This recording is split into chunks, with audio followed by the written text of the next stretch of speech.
에베소서 2장 4절로 9절 말씀 함께 봉독하겠습니다. 긍휼이 풍성하신 하나님이 우리를 사랑하신 그 큰 사랑을 인하여 허물로 죽은 우리를 그리스도와 함께 살리셨고 너희는 은혜로 구원을 받은 것이라.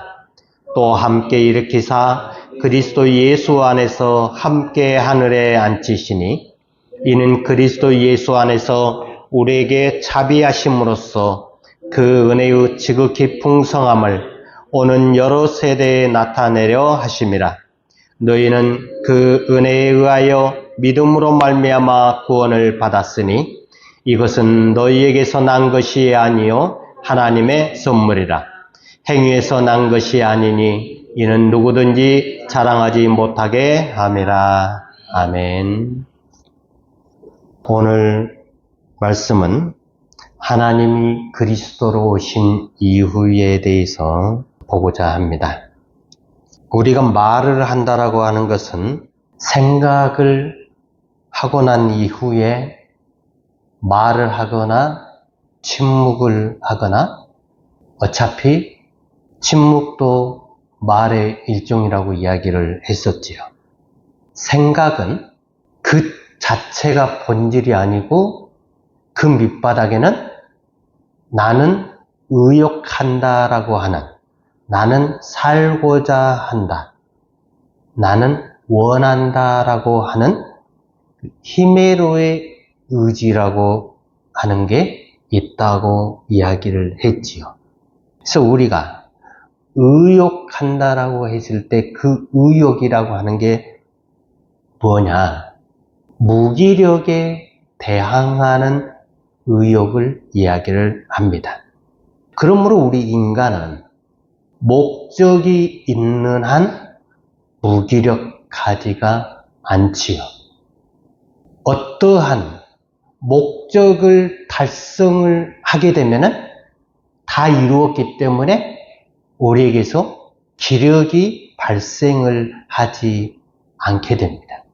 그래서 우리가 끊임없이 어떠한 목표를 가지고 그 목표를 달성하기 위해서 노력을 하고 그게 달성이 되면 또 다른 목표를 또 세워야 하지요. 거기에서 안주해버리면은 우리는 기력이 일어나지 않기 때문에 무기력증에 빠지게 되는 거죠. 사람들이 무기력 가운데 빠지게 된 이유가 뭐냐면은 의욕 상실을 했기 때문에. 의욕이라는 것은 무기력에 대항하여 일어나는 현상이다라는 것을 우리가 기억을 해야 합니다. 그러므로 부족하기 때문에 우리는 늘 채우려고 노력을 하지요. 그래서 거기에 의욕이 일어나고 욕망이 일어나는 거죠. 이 죽고 싶은 욕구와 마주해서 살고 싶은 욕구가 일어나는 것, 이 삶의 의욕을 가리켜서 리비도라고 말씀을 드렸습니다. 살고 싶은 욕구와 마주하고 있는 삶의 의욕의 밑바닥에가 뭐가 있냐면은 바로 죽고 싶은 욕망인 타나토스라고 하는 게 자리하고 있지요. 그러므로 만약에 인생이 뭐냐고 물어본다 하면은 타나토스라는 죽고 싶은 욕망의 그 위에 세워진 살고 싶은 리비도의 활동이다라고 이야기를 할 수가 있습니다. 즉 타나토스에 대항하는 리비도의 반항이다라고 볼 수가 있는데, 왜 우리 인간에게는 생명의 리비도가 활성적으로 활발하게 움직이는가 하는 것입니다. 그 이유는 살고 싶은 욕구 때문에, 바로 죽음에 직면한 욕구인 타나토스에 대항해서 살고 싶은 욕구 때문에. 그러므로 살고 싶은 욕구는 그냥 욕구가 아니고 죽음에서부터 살려고 하는 욕망이 일어나는 말이다라고 하는 것이죠. 그 말이 무슨 말이냐? 우리 영혼이 하나님 앞에서 죽지 않았으면 우리는 살고 싶은 욕망이 일어나질 않지요. 죽었기 때문에 우리는 살려고 몸부림을 치는 거죠. 자, 그렇다면 우리는 왜 생각을 하느냐 하는 겁니다. 생각의 뿌리가 의욕함인데 왜 우리는 의욕을 하느냐는 거죠. 왜라는 질문을 던지면은 답이 달라지게 되지요.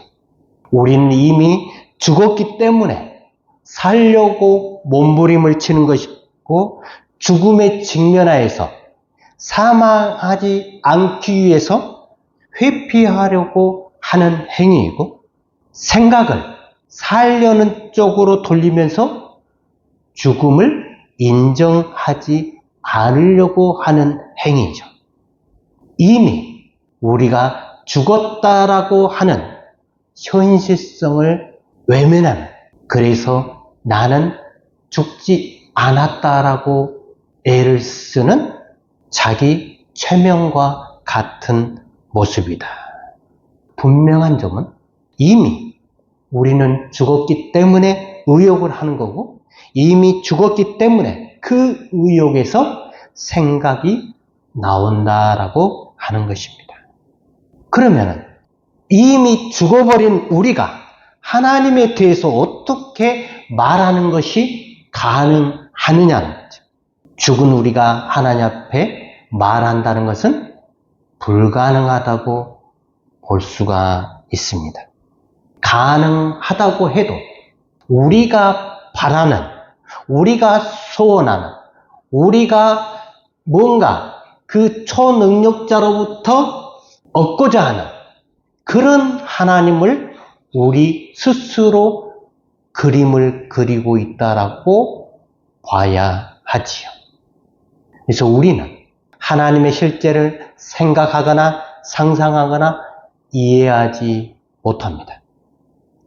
유한자인, 죽은 자인 우리가 무한자인 생명을 논하고 말한다라고 하는 것은 있을 수 없는 일이에요. 자, 그렇다면 죽은 우리가 과연 하나님에 대해서 전혀 말할 수 없느냐? 오로지 한 가지, 하나님께서 우리에게 말을 거실 때 단지 응답할 수 있다라고 하는 것입니다. 인간의 말은 순수하지가 않습니다. 참 진리를 우리는 왜곡해버리고 사이비로 위장을 하죠. 때때로 우리는 믿지 말아야 할 것들을 믿고 진짜 믿어야 할 것들을 믿지 않으면서 자신을 은폐시키는 그러한 말들을 서슴없이 우리는 행하고 있습니다. 그런데 중요한 것은 그러한 우리들임에도 불구하고 하나님께서 자신을 우리에게 주시고자 한다라고 하는 점이죠.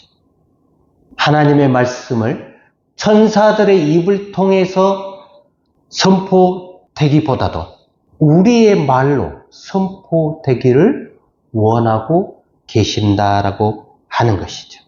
이것이 바로 우리 인간이 하나님에 대해서 말할 수 있는 유일한 근거입니다.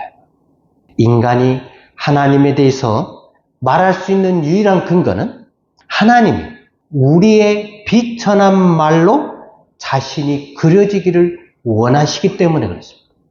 하나님이 비천한 우리 인간의 사유의 대상이 기꺼이 되기를 하나님 스스로가 원하시기 때문에 그렇습니다. 그리고 그 하나님이 심지어 우리의 의욕의 대상이 되시기를 기뻐하시기 때문에 그렇다라고 하는 것이죠. 우리가 하나님을 아무리 호화롭게 장식하고 수많은 미사의구를 갖다 붙인다 해도 그건 우리의 수사법이지 하나님을 높이는 행위가 절대로 될 수는 없습니다. 우리가 하나님에 대해서 말한다라고 하는 그 자체가 우리는 하나님을 말하면서 하나님께 영광을 돌리면서 우리는 하나님을 모욕하는 행위를 하고 있다라고 하는 것이죠. 우리가 좋아하는 것이 뭘까요? 우리 인간이 가장 좋아하는 것. 그게 뭐죠? 아무래도 돈이겠죠. 우리가 좋아하는 그것을, 귀중하게 여기는 그것을 하나님 앞에 드리면 하나님이 좋아할 거라고 우리는 생각을 하지요. 자, 그렇다면 예를 하나 들어보죠. 집에서 키우는 예쁜 강아지. 강아지가 좋아하는 그 강아지 밥이 있죠. 근데 강아지가 어느 날 자기의 그 밥을 남겨가지고 주인에게 같이 먹자라고 이야기를 한다고 하면 그러면 주인이 강아지 밥을 먹을 수 있겠지요. 그러면 강아지 밥이 좋아서 먹겠습니까? 아니면은 강아지가 좋아서겠습니까? 우리 인간이 하나님에게 바치는 모든 말들이 마치 강아지 밥과 유사하다라고 하는 것이에요. 인간이 하나님을 좋아해서 우리가 즐겨하는 것으로 하나님께 드리면 하나님이 그것을 기뻐하시고 좋아하신다라고 생각을 하지요.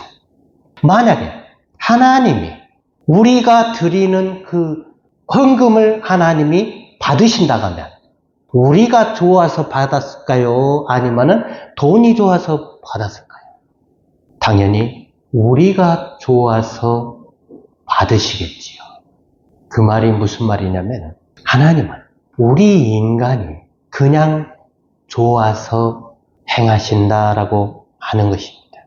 하나님이 자신을 스스로 뜯어내지 아니하시면은 우리 인간이 드리는 미사의구라 할지라도 그 말은 하나님 앞에서 수치스러운 거고 모욕적인 말이다라고 우리는 봐야 하는 겁니다. 그러므로 하나님이 우리의 말을 듣기 위해서 신의 자리를 버리고 우리와 같이 되셨다라고 하는 것이죠. 하나님이 우리를 위해서 자신에게서 나오신 그것을 가리켜서 우리는 계시라고 이야기를 합니다. 하나님이 우리에게 직접 찾아오신 그것을 가리켜 계시라고 하지요. 다른 이야기로 하나님이 자신을 뜯어내셨다. 그 이야기는 세 분의 하나님이 한 분으로 계신 그분께서 인간의 몸을 입고 이 땅에 내려오셨다. 그게 바로 예수 그리스도입니다. 그리스도는 하늘에 계신 하나님이 우리의 말을 듣기 위해서 인간의 사유의 대상이 되기 위해서 직접 내려오신 사건이다라고 하는 것이죠. 우리의 말을 듣기 위함은 그냥 우리가 좋아서입니다. 우리의 사유의 대상이 되신 이유는 조건 없이 우리가 그냥 좋아서입니다. 우리는 이것을 가리켜서 아가페라고 말을 합니다. 아가페는 조건 없이 그냥 우리가 좋아서 하나님 당신이 직접 이 땅에 내려오신 사건이 바로 아가페이지요. 오늘 본문이 그걸 우리에게 이야기를 하고 있습니다.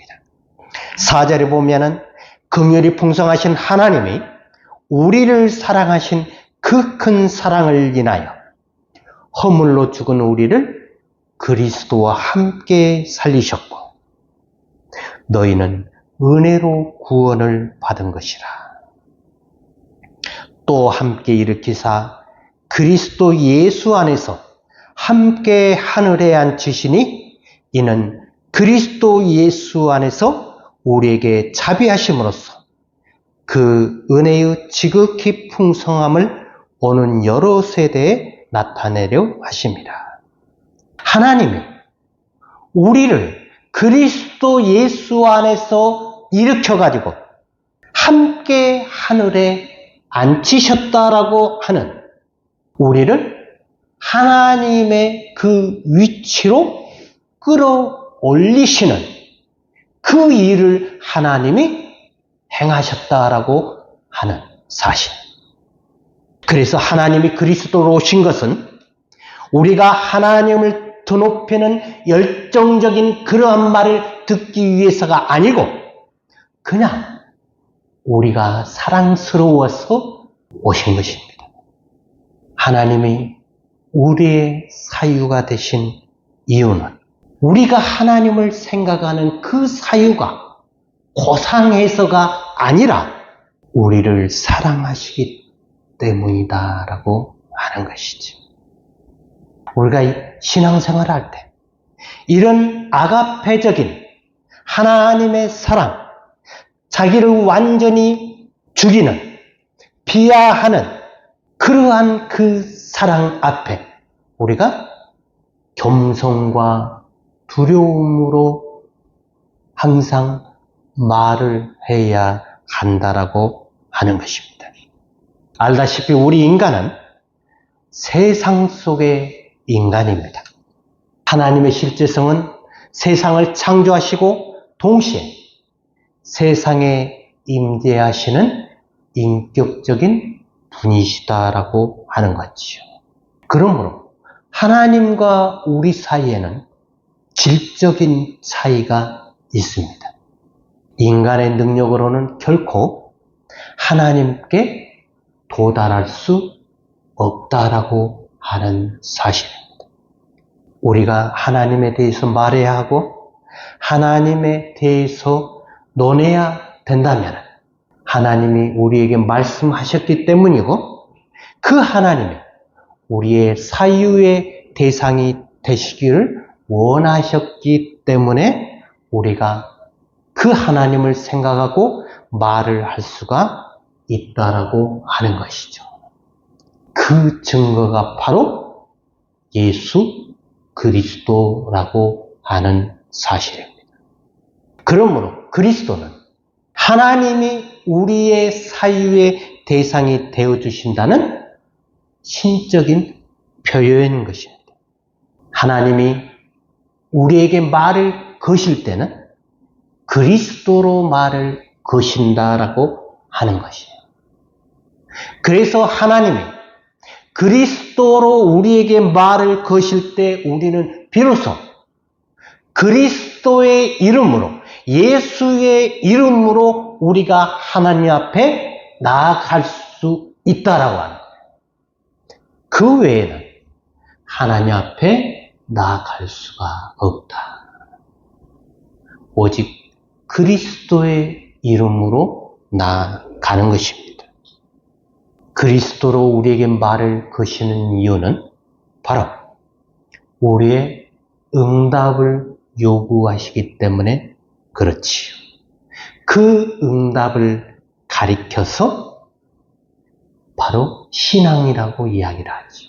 우리가 하나님 앞에 응답하는 것, 반응하는 것, 그걸 가리켜 신앙이다라고 이야기를 하는데 이 신앙의 출발이 뭐냐? 나는 믿습니다. 나는 고백합니다. 나는 신앙합니다라고 하는 크레도라고 하는 단어죠. 사도신경에 제일 처음에 나온 단어가 크레도 인 데우, 나는 하나님을 고백합니다. 나는 하나님을 신앙합니다. 라고 하는 단어지요. 신앙한다. 이 말은 나를 넘긴다라고 하는 말입니다. 그 말이 뭔 말이냐면 하나님 앞에 나 자신을 완전히 넘겨드리는 거예요.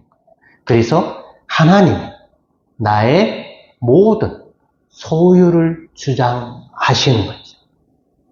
내 생각과 내 계획과 내 뜻과 나의 모든 것들을 하나님 앞에 넘겨드리는 그 행위가 바로 내가 믿는다, 내가 신앙한다, 내가 고백한다라고 하는 단어다라는 사실이죠. 그래서 우리는 처음에 이야기했듯이 내가 생각한다, 내가 사유한다 하는 그 코기토라는 용어 있잖아요. 그거는 그 뿌리가 내가 의욕한다라고 하는 거기에 있다라고 이야기를 했지요. 근데 우리가 신앙하는 행위는 내가 의욕해서 하는 행위가 아니고 나의 모든 것을 하나님에게 넘겨드리는 행위라고 이야기를 했습니다. 그러므로 내가 생각하고 내가 사유하고 내가 하는 모든 것들은 리비도의 욕구를 충만하기 위한 행위이고 내가 하나님의 뜻에 맡기는 행위는 하나님이 나의 주인으로서 행하시는 그러한 믿음을 가지고 드리는 거죠. 전혀 다른 삶을 사는 겁니다. 그래서 우리가 하나님 앞에 드리는 것은 나를 세우는 게 아니고 상대이신 하나님을 세워 드리는 것입니다. 우리는 이 땅에 살아가면서 언제나 이성적인 능력을 가지고서 상대 앞에서 나 자신을 드러내기를 원합니다. 상대 앞에서 나를 세우려고 하지요. 그래서 우리가 가지고 있는 재산이나 우리가 가지고 있는 지식이나 우리가 가지고 있는 학벌이나 우리가 가지고 있는 수많은 것들을 남들 앞에 내어놓으면서 내가 이런 사람이다라고 나 자신을 세우죠. 그러면서 상대방이 나를 인정하고 세워주기를 원하는 것이 우리의 모습이다. 그러나 하나님은 그러한 나를 당신 앞에 내어놓고 하나님을 고백하는 겸손한 자로 부르시기를 원하시는데 그게 바로 그리스도라고 하는 나의 상대를 통해서 하나님이 불러내고 계십니다. 그러므로 상대에게 우리는 넘기는 일을 해야 그리스도인이라고 이야기할 수가 있습니다. 상대라고 하는 것은 막연한 존재가 아니고 바로 하나님이고 바로 이웃을 가리킵니다. 우리가 하나님을 절대적으로 나와 마주하는 상대로 우리가 대하면서 이웃 또한 나와 마주하고 있는 상대라고 하는 사실을 기억을 해야 합니다. 상대는 나와 마주하고 있는 생명이기 때문에 내 마음대로 처분하거나 내 소유가 되지도 아니할 뿐만 아니라 내가 점유할 수도 없는 상대라고 하는 사실이죠. 그러므로 상대는 나에게서 전적으로 타자이고 남입니다. 나의 처분대로 되는 생명이 아니다라고 하는 것이 자식이나 남편이나 아내나 부모님이나 이웃이나 친구나 어느 누구도 내가 내 마음대로 처분할 수 있는 권한이 내게는 없습니다. 내 마음대로 처분할 수 있는 그러한 분들이 아니다라고 하는 사실입니다. 중력의 법칙을 마음대로 할 수가 없잖아요. 사망이나 출생은 마음대로 조절할 수 없잖아요. 살다 보면 우리 뜻대로 되지 않는 것들이 너무나 많이 있잖아요. 그럼에도 불구하고 우리는 남을, 상대를, 타자를 내 마음대로 처분할 수 있다라고 늘 착각 속에서 살아가고 있다라고 하는 것이죠. 그러한 사람을 가리켜서 그리스도인이라고 이야기를 하지 않습니다. 교회에 다니는 것, 믿음을 가지고 있다라고 하는 것, 사람들에게 보이는 모든 행위들, 그러한 것들이 중요한 게 아니다라고 하는 사실입니다. 우리는 절대적으로 타자로 실제하신 그 하나님 앞에 나를 맡기고 넘기는 우리의 정신적인 그러한 행위들을 통해서 하나님을 신앙하고 믿는 우리의 삶이 되어야 합니다. 인격적인 만남을 통해서만이 우리는 그분이 바로 하나님이고 그분이 바로 나의 이웃이다라고 하는 사실을 알 수가 있게 되죠. 그때 우리는 비로소 겸손할 수 있게 되는 겁니다. 겸손은 신앙이 가지는 한 면입니다. 우리가 이 사실을 잊어버린다면 왜 성경에 8절 9절에 보면 너희는 그 은혜에 의하여 믿음으로 말미암아 구원을 받았으니 이것은 너희에게서 난 것이 아니요 하나님의 선물이라. 행위에서 난 것이 아니니 이는 누구든지 자랑하지 못하게 함이라. 우리가 이 땅을 살아가는 이유, 하나님이 우리에게 베푸신 사랑과 모든 것들을 통해서 우리가 누릴 수 있다라고 하는 사실입니다. 하나님의 선물이기 때문에 우리의 어떠한 노력을 통해서도 우리가 가질 수 없는 것이기 때문에 우리에게 주신 그 모든 것들을 사람들 앞에서 자랑하지 말고 그 이웃을 섬길 수 있는 그러한 우리의 삶이 되기를 주님의 이름으로 축원합니다.